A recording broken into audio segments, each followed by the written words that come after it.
guys, welcome back to another episode of Spade and Spoon Online. Today's episode is zucchini burgers. Now before you all freak out about zucchinis, because I know my kids do, it's not a well-loved vegetable in this household. I really insist that you give this a try. We've been making this for years in our food tech kitchen, and I reckon we probably have a 95% success rate of kids who actually really love this and end up taking the recipe at home and saying to the parents, I like zucchinis in burger form. So give it a go. If you really loathe zucchinis, you can leave it out. You could substitute with carrot. You could just do a plain burger without any extra veggies. But I like this because it is a good way to sneak in some extra veggies, which gives you some extra nutritional benefits and more fiber, which is always a bonus. And you can't really taste it in this dish. So first thing I'm going to do is grate my zucchini. So I'm just going to take the end off.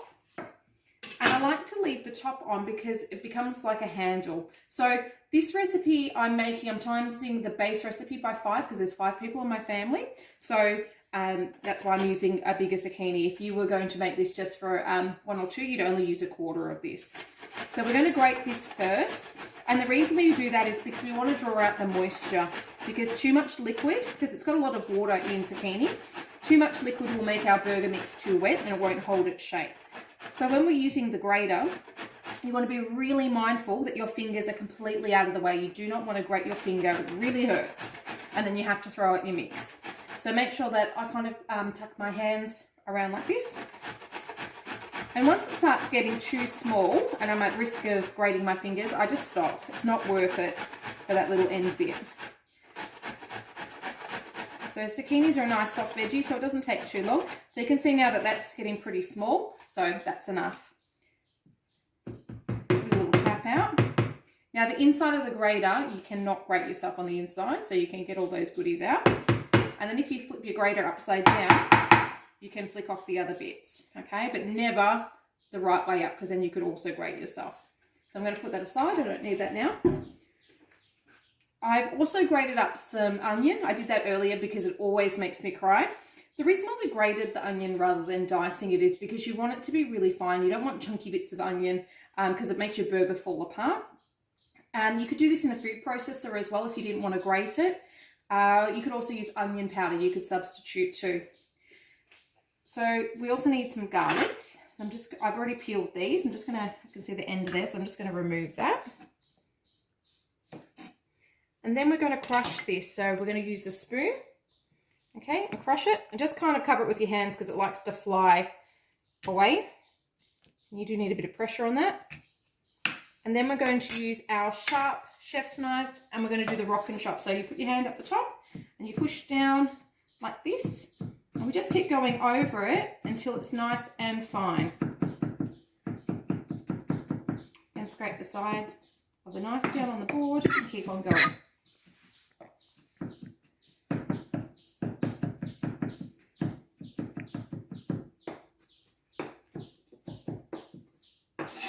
Okay, so that's prepared. To the side. Now, in this bowl, I've already added my mincemeat. I'm just using beef today, and I've used one that's about the 3-star rating, so it's got quite a bit of fat because I feel like burgers need the fat content. Otherwise, they run the risk of sort of drying out and not being as tasty. You can use any mince that you like. You can also substitute and do a vegetarian burger. So lentils are great in burger form. If you blitz them up a little bit, they kind of hold their shape a little bit better. But any sort of legume would be good. You could even do a falafel mix. You could try with a plant-based mince option. There's lots of great meat-free alternatives out there now. So into this bowl, I'm going to add in my garlic and my onion. I'm going to try not to add my zucchini. So I might just use my hands. I'm going to get them messy anyway in a moment. So into this, I'm also going to add some soy sauce. Soy seems like a weird option, but soy is a really salty sort of umami flavor. So umami is like a savory flavor. And it's just going to give more flavor to your mince. You could use salt. You could use Worcestershire sauce as well. That's another great one. So I've got about a tablespoon going in there. I've got 2 eggs that I've just beaten up as well. So mix the white and the yolk together. I'm going to add those. And I've got some breadcrumbs here as well. You don't have to add breadcrumbs. If you can get gluten-free breadcrumbs if you are celiac or gluten-free. You can leave them out. The breadcrumbs kind of help to bulk it out a little bit, so you'll make more burgers or bigger patties if you add breadcrumbs, but that's completely optional. You might find, depending on how sticky this mix is, that you might need to add a little bit more. Before I add my zucchini, I'm just going to show you that I've also put on this plate just a little bit of seasoned flour. So once I've made my patties, I'm going to just stick them on both sides into the flour and then put them on this plate here until I'm ready to cook them. Ideally, it would be great to make this ahead of time. Just chuck it in the fridge, and then the patties kind of have time to kind of set together and hold their shape a little bit better. But we've started this a bit late in the day, so we'll pretty much do it straight away. The other reason why normally we make this with the Year 5s as part of our dinner program, unfortunately, given the current circumstances, we're not able to be cooking in our kitchen at school. So I thought this would be a great recipe as part of the camp program that's coming up. Burgers are a great camping meal. You can chuck them on a barbecue. You could do them over an open flame. They'd be absolutely delicious. They're easy, they're DIY, so kids and adults can just build their own and put whatever flavors in they like. So they often are like a crowd pleaser. So our zucchini's been sitting here for a little while. And what we're going to do is we're going to pick it up. This is a bit of the gross bit. And we're going to squeeze it. Okay. Squeeze the moisture out. So you can see a fair bit comes out there because we don't want it to be too wet in our mix. I'd probably recommend doing this over your sink.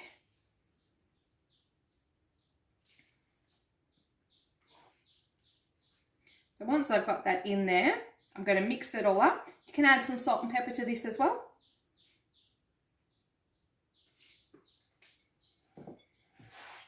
But it really is about getting your hands dirty.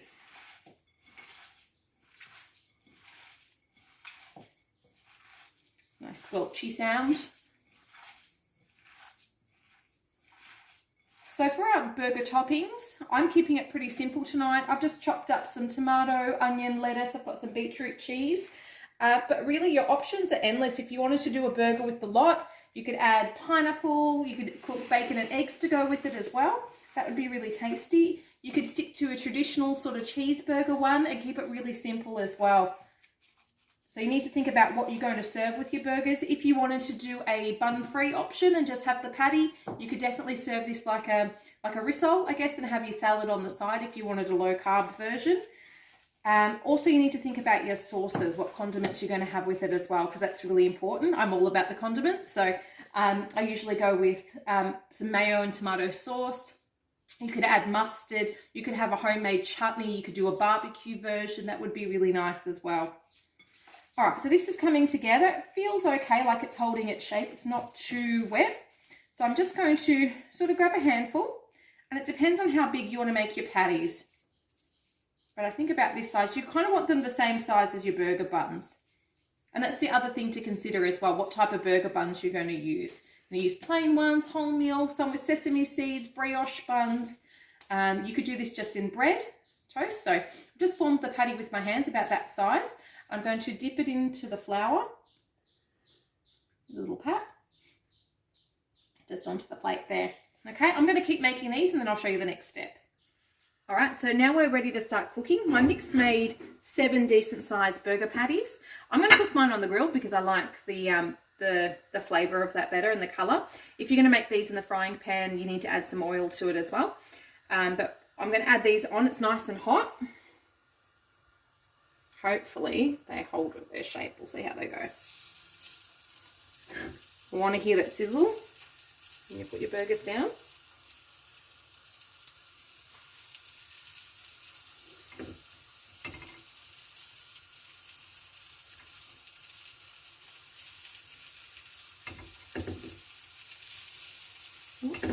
More.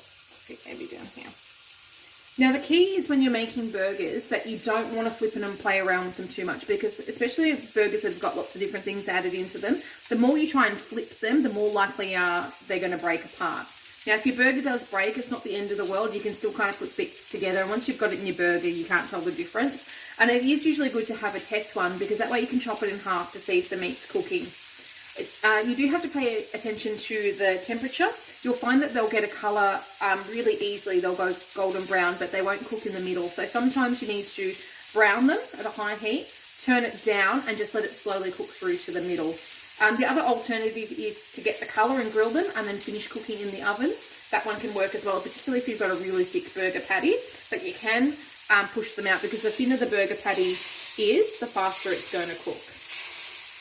Okay, so I'll show you when they're done. So my burgers have been cooking for about 8 minutes, I think. And they've got nice colour on both sides. I've flipped them over. And what I've done, actually I'll turn it around, is I've just cut into the middle of this bigger one to have a look and see how it's going. And I can see that it's just about cooked through. So the meat is grey, it's not pink. And these will continue cooking, so I don't want to overcook them. What I like to do just towards the end is I like to actually place the cheese on top because I love melted cheese in a burger. So you can add it on top and just sort of let the heat of the burger to start to melt that cheese. Otherwise, we're almost ready to start assembling these for dinner.